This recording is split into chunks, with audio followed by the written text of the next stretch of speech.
Basically PCB के chairman Ramiz राजा को sac कर दिया गया और उनकी जगह लगा दिए गए हैं नजम सेठी। वही नजम सेठी जिससे शदीद तंग थे, जिससे आप पीएसएल ले आए हो तो पीएसएल लाए किस तरह वो भी बताओ ना। आप तो बस हुक्म चला रहे हो बैठे। कोई इतना प्रॉब्लम नहीं है। हम लोग इन लोगों को अब नॉर्मल चीज़ों के लिए इतना क्रेडिट देते हैं कि जनाब साहब उसने फ़लाँ कर दिया, उसने फ़लाँ कर दिया। तो आपने अपनी जेब से किया, आपने अपने दिमाग से किया। क्या ये कोई नोखा आइडिया था पीएसएल का जो आप ही के जहन में आया? क्या उससे पहले कोई दुनिया में लीग नहीं हो रही थी?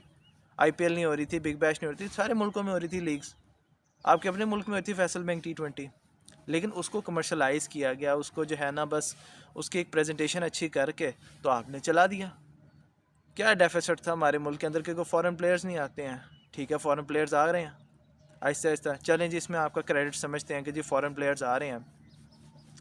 अब बात कर लेते हैं जी बाबर आजम। हालांकि मैं नजम सेठी के हवाले से सेटिस्फाइड नहीं हूँ। ये पहले ही जो है ना ये तो बलाएँ सिस्टम को चिपकी थी। अब ये इनके मैं तस्वीर अटैच करता हूँ, इनके साथ जो साहब देखें, इसकी मूछें देखें, है क्रिकेट खेलने वाली। और जो है ना इनके साथ जो एक साहब हैं, साउद शकील है मेरे ख्याल से, नहीं सॉरी साउद तो अपना प्लेयर है, कौन से शकील साहब हैं, तो वो कह रहे हैं जी बोलना भी मना है पे जी कि जी ये हो जाएगा वो हो जाएगा। तो भाई सही है ना, उनका 2 साल से कैप्टन है वो, अब सैक कर दोगे आप?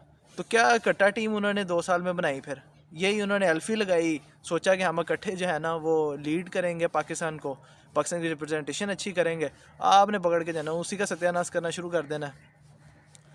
अब बात कर लेते हैं जी बाबर आजम के हवाले से। बेसिकली प्रॉब्लम पता क्या है? प्रॉब्लम यह है कि आप पहले तो डिसीजन ठीक लिया करो, फिर उसके बाद जो है ना वो किसी को कसूरवार ठहराओ। अब बाबर आजम को कैप्टन लगाते वक्त आपको सोचना चाहिए।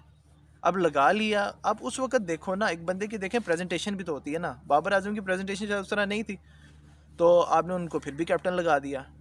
वही मैंटेलिटी हमारे यहाँ पे सारे पाकिस्तान की एक ही है कि जो क्लास में बच्चा फर्स्ट आ रहा हो ना उसको मॉनिटर लगा दो, इररिस्पेक्टिव कि उसके अंदर स्किल्स क्या हैं, वो क्या है, उसके अंदर लीडरशिप रोल है कि नहीं है। नहीं जी, बस वो फर्स्ट आ रहा है तो जी उसको लगाओ। तो ठीक है, आप लगा के देख लो। अब 2 साल बाद आप ही सैक कर रहे हो ना, सारी आवाम ही लगी हुई है कह रही है कि सैक करो, बल्कि आवाम नहीं कह रही, ये एक तबका है जो कि कहता है कि जी सैक करो बाबर आजम को।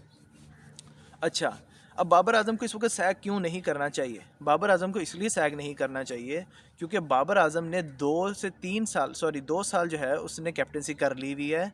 अब जो है ना वो ऐसा ऐसा, आप खुद भी नोट करें, उसकी बॉडी लैंग्वेज थोड़ी सी निखरती नज़र आ रही है। ठीक है, वो डिसीन, अब वो फ्रस्ट्रेट हो रहा है। अब कोई भी उससे पूछता है जी ये हो रहा है, मिडल ऑर्डर है, ये प्रॉब्लम्स हैं, वो प्रॉब्लम्स हैं, अब वो फ्रस्ट्रेट हो रहा है उन प्रॉब्लम्स में। अब उसको थोड़ा टाइम दो, उसको कहो कि बाबर आप अपने आप को निखारें ना, कि जनाब साहब आप कैप्टन आप चेंज कर दो पकड़ के 2-2.5 साल बाद, जब फल खाने का वक्त आया तब जनाब साहब आप यानी कि पीछे हट रहे हो।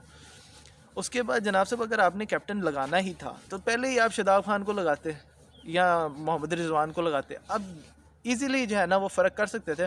मुल्तान सुल्तान की कैप्टनसी में, उसकी इस्लामाबाद यूनाइटेड की कैप्टनसी में और कराची किंग्स की कैप्टनसी में इजीली आप फ़र्क कर सकते हो। ये कोई रॉकेट साइंस नहीं थी, सिंपल सी बात थी। तो आई होप कि ये बात समझ आ गई होगी, और यही मेरा मैसेज था कि खुदा के वास्ते टांगें खींचना बंद कर दें और प्लीज़ किसी को सुकून से चल लेने दें। अल्लाह हाफ़िज़।